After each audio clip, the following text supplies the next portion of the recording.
Alright guys, welcome to Formula 1 news. After major rumours during the Singapore Grand Prix weekends, today the news has been made official. Daniel Ricciardo will leave RB with immediate effect. Liam Lawson will replace him for the final 6 rounds of this season and going into next year as well. This has caused, understandably so, massive uproar in the community. Ricciardo is an incredibly well-liked and successful driver for this Red Bull racing organisation. Why have they treated him in this way? Bringing him back, obviously Perez not performing, Ricciardo doesn't get the drive, despite the fact Ricciardo is relatively holding his own against Yuki Tsunoda, who's been the best performing rookie in years, really, in that junior category for Red Bull, and still doesn't get a sniff of a chance in the Red Bull Racing main team. What is going on with these decisions? Why does Ricciardo, probably understandably, feel somewhat disrespected by the way that Red Bull have treated him over these last few days? Very much enjoyed your thoughts in the comments below. Hit the like button if you enjoy. Subscribe if you're new as always, I would greatly appreciate it. Plenty to get into today. Firstly, on Ferrari, they believe they've solved their bouncing problems. You guys remember Spain, Imola, they brought a couple of changes, introduced bouncing to their car, and this has been suffered with, to be fair, by many teams over this set of regulations. They try and solve some problems, and it doesn't, well, they try and add downforce basically, and it introduces more problems to their car. It's simulator, wind tunnel, correlation related problems, and Ferrari now believe they've solved it. They do have a stronger car now than they did earlier in the season, Ferrari, a car capable of winning races, as Leclerc did, of course, famously in Monza. To be fair, in Singapore, it was also on the table, but their Saturday was atrocious. Their pace Friday, their pace Sunday, very competitive, potentially even race-winning pace, at least, in the ballpark from Charles Leclerc during that Grand Prix, but the tyres on the Saturday didn't work, various other problems they need to be dealing with. But let's talk about this whole Ricciardo, Perez, Red Bull situation in more detail. Perez actually said, with 24 races a year, the Canada's complicated, I'll be around for 2 more years, but I don't see myself for much longer in Formula 1. And I think one of the primary reasons why not even just Ricciardo fans, but also Formula 1 fans in general are so frustrated with the way that Ricciardo has been treated is that Perez has been underperforming. There's no doubt about it in the Red Bull car, but yet none of the drivers at RB have got the chance over the last couple of years. And Perez himself is admitting that he's not going to be around too much longer. There's even interesting rumours that Joe Sayward points out in his latest blog. So I just wanted to go through a couple of paragraphs of this real quick, actually, on the future of Sergio Perez and whether what he says there about retiring in a couple of years is actually true. So this is what Sayward says. The other story is Daniel Ricciardo. At the time of writing, his career is not over, although it is now, or at least his time at RB is over, and 99% likelihood his time in the sport at that. And is Sayward wrong that Daniel hasn't delivered what he needed to deliver? Sure, I think it's fair that Daniel has not probably lived up to his own expectations, but I don't think the environment and the structure that he's found himself in is especially conducive to that. So, the plan was to put pressure on Perez to up his game, and Ricciardo has done okay, but to be fair, Tsunoda has been the one really. I mean, both of them have been putting pressure on Ricciardo in some sense, or on Perez in some sense. Like, they're both seemingly in Q3 as often as, Perez is really. Tsunoda is up there in the mix relatively often, but not only is Perez the pressure on, that hasn't really worked either way, has it? And Perez has been lackluster at best. Red Bull's in the process of losing the constructors, and Sayward roasts Perez a little bit here, but as he goes on to say, I absolutely do not understand the Red Bull logic of keeping him and losing the constructors championship as a result, but that is the choice they've made. Perhaps the sponsorship that follows him around is really worth more than the prize money lost, but this sort of thing damages team morale. They might even finish third in the constructors this year behind Ferrari, the way that things are presently looking right. So there's no doubt that this is largely true, and what it means for Ricciardo is of course another question. And there was this interesting rumour apparently in the paddock at Singapore that Perez and Red Bull have worked out a plan where he will announce his retirement in Mexico, giving a more gentle exit than being fired, and will be less painful for Red Bull sales in the Americas, which is seemingly Red Bull's #1 priority at the moment. This would give Red Bull the chance to figure out what they're going to do elsewhere, and there's talk about Max and other potential drivers they need to be thinking about. But just a rumour to keep in mind, Perez himself is going to say no, and also let's not forget that last year there were big rumours that Perez was set to announce his retirement in Mexico. That didn't happen last year, but to be fair, this year it does seem somewhat more plausible. But then again, who do you put in the car? Clearly you don't want Ricciardo, you've literally just fired him.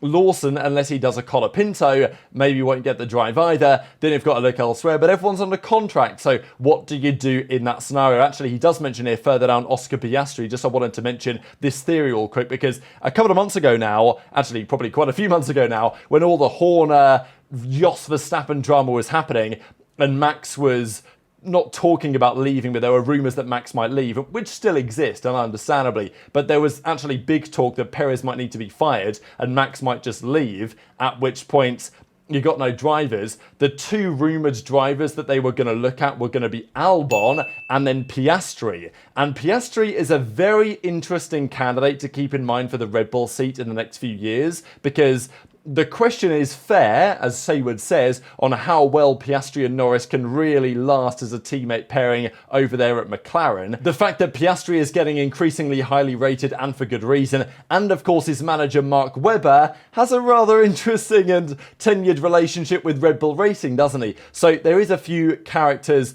that point in that direction, but Danny Rick set the lap records to effectively cap off his career in some sense at the end of that Singapore Grand Prix, and as of today, it has been confirmed that Ricciardo is officially out of the lineup, which we knew was coming when Ricciardo said goodbye to the paddock in the way that he did. He knew this was happening. Everyone in the paddock, the team, like everyone knew this was happening. But yet, for some reason, Red Bull didn't announce it, and even now they are announcing it. They're announcing it at like basically midnight or early hours of the morning in Australia, right? Which is, again, it's just PR-wise confusing. I know this might not be considered to be a massive deal, but you're announcing that you're getting rid of an Australian legend and you're signing a New Zealand driver to replace him, and you're doing so at hours of the day when no one is awake in those regions. Even that to me was somewhat surprising. They announced this at around about 2 a.m. in Sydney, so, you know, it doesn't really add up to me. I don't know what Red Bull are doing. I'll just make it straight up.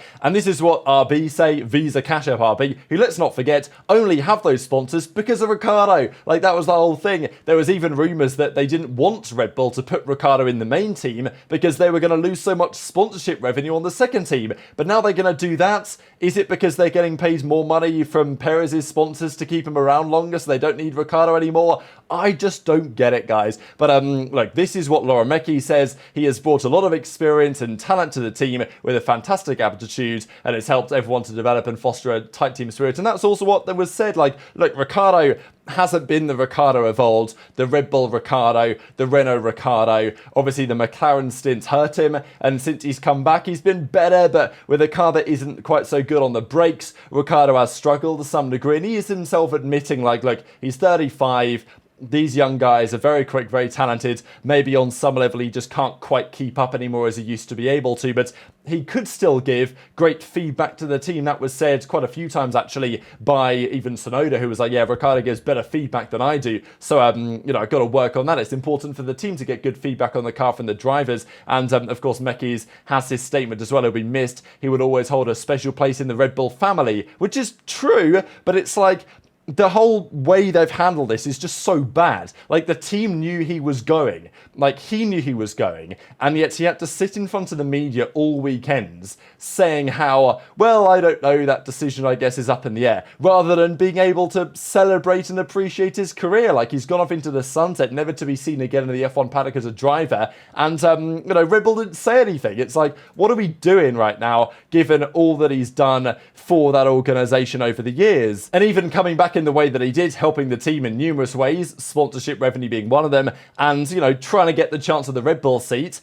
To be honest, the Red Bull seat not, you know, Ricciardo not getting the seat alongside Max is in some part his own doing, because he could have been faster, sure. But to be honest, most of it isn't his own fault. Like, they've just decided to keep Perez, arguably inexplicably, apart from including the money aspect. Like, Perez has just been bad for 2 years now. And it's not Ricciardo's fault that they just won't replace him for whatever reason. And even Tsunoda, the poor guy, has been doing a killer job, and he still can't get the drive. Maybe next year, but, you know, as it stands, Tsunoda is signed to RB, and it doesn't seem like they want to put him in. So Like, this is what Ricciardo says. Shout out Chris Rollins, by the way. And, well, as he says, I've loved this sport my whole life. It's wild and wonderful, and it's been a journey. To the teams and individuals that have played their part, thank you very much. To the fans who love the sport, sometimes more than me, thank you as well. It's always been highs and lows, and truth be told, I wouldn't change it until the next adventure, he says. But I can't imagine how Daniel Ricciardo is feeling right now, because he's known this was coming,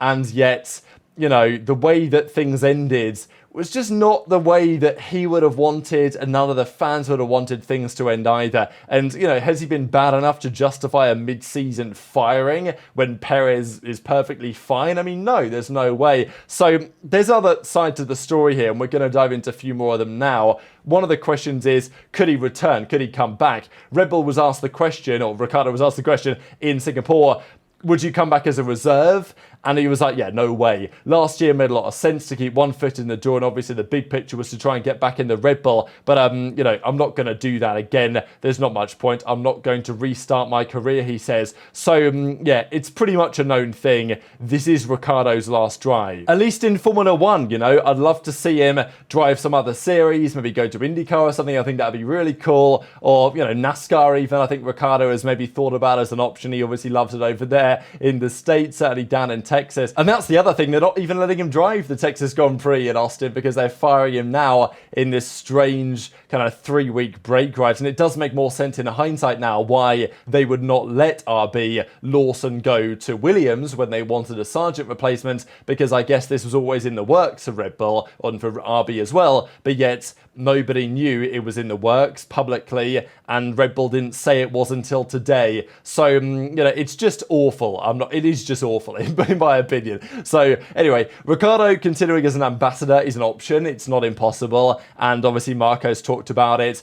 Maybe Ricciardo will stay around as a Red Bull ambassador or something. Does he want to do the PR activities? Has Ricciardo's opinion on Red Bull changed with this saga? I wouldn't be surprised if it has, to be honest. There's been big questions behind the scenes over the last couple of months, given the Horner stuff. How has his relationship changed with Max, with Checo, and arguably with Ricciardo as well? Many of those guys probably feel massively left in the dark on what's happened behind the scenes over the last few months, and I wouldn't blame Ricciardo at all if he feels the same way. These are Ricciardo's career stats: 257 Grand Prix starts, 32 podium finishes, 8 victories, of course, in Grand Prix, 17 fastest laps, 3 pole positions. There were some great ones in there. And look, sure, not the career at the end that he would have liked to end it in a better way, but still a phenomenal driver, man. Like, you know, everything about Daniel Ricciardo has inspired lots of excitement in me as a fan of the sport over the last decades plus, and in so many others. That to see him depart like this is a bit of a, well, it's a kick in the teeth to not just Ricciardo, but to be honest, to the entire community, I would say. And RB, they didn't waste any time. They were straight in with updating their homepage, meet our drivers, Yuki Tsunoda and Liam Lawson on the left-hand side, and we now know that is true. They've confirmed it for the remainder of the season, and therefore, presumably for next year as well. Lawson will be in the RB, and this is deserved, you know. He did a great job replacing Ricciardo when he broke his wrist last year in Zandvoort. Lawson stepped in for a few rounds, did a good job. We know what Behrman has been able to do in his couple of Formula 1 drives. We know how Colapinto is currently getting on in the sport, and Lawson is in a similar category to those guys on some level. They think he's going to be a serious driver for the future, and I think for very good reason. So, you know, I'm happy for Liam. He gets the opportunity, but he gets the opportunity in somewhat strange circumstances, right? I mean, they could have done it if they wanted to. They could have done it over the Singapore weekends, and it would have been awkward, but they could have at least announced things and allowed that kind of partnership transition to take place. So I'm not sure this is great for Lawson either, really. And even the way that RB say it, Lawson will be pairing up with Yuki as we fight for points in the last 6 races, just kind of implies that Ricciardo wasn't very good, doesn't it? Which I don't think is necessarily even true. Obviously, Ricciardo has been struggling, but the car's been bad, and everyone knows that the strategy of this team is atrocious, arguably the worst on the entire grid. Doesn't get noticed often, though, just because they're not usually fighting for points. But, you know, then the way they say we fight for points, I don't know, it just gave a bit of a sour taste in my mouth, possibly. But very much intrigued to your thoughts in the comments below. Just a few few images and highlights, I suppose, of Ricciardo's career, certainly with Red Bull, where he had the vast majority of his success, and definitely a fond farewell from the community and the fan base of Daniel Ricciardo, but not the fond farewell from the organisation themselves. So yeah, a couple of other things to mention, I guess, just quickly on that point really. This is the laps led in 2024 so far, and we have quite the sandwich here for Red Bull. Verstappen has led the most by quite some way at 468, although again didn't lead a lap in Singapore, so Antonio Giovinazzi has still led more laps in Singapore than Verstappen has, which is kind of funny. He led 4 back in the day. Verstappen's only had 3 ever in his entire career at Singapore, but Norris at 208, Piastri at 123. It's kind of nice as well how it goes 2 by 2, right? Like Norris, Piastri, Leclerc, Sainz, Russell, Hamilton. Interestingly enough, Russell led more laps during Hamilton's Grand Prix wins than Hamilton did, right? Because Hamilton's led 30 laps this season, Russell's led 61, but Russell led the first stint at Silverstone, which Hamilton eventually won, and Russell also led a fair bit of the Grand Prix in Spa, although you can argue whether those laps should have counted because the car was disqualified, right? So arguably Hamilton, in hindsight, would have led those laps, or whatever you want to say. But it goes 2 by 2, and then you get Perez with one lap.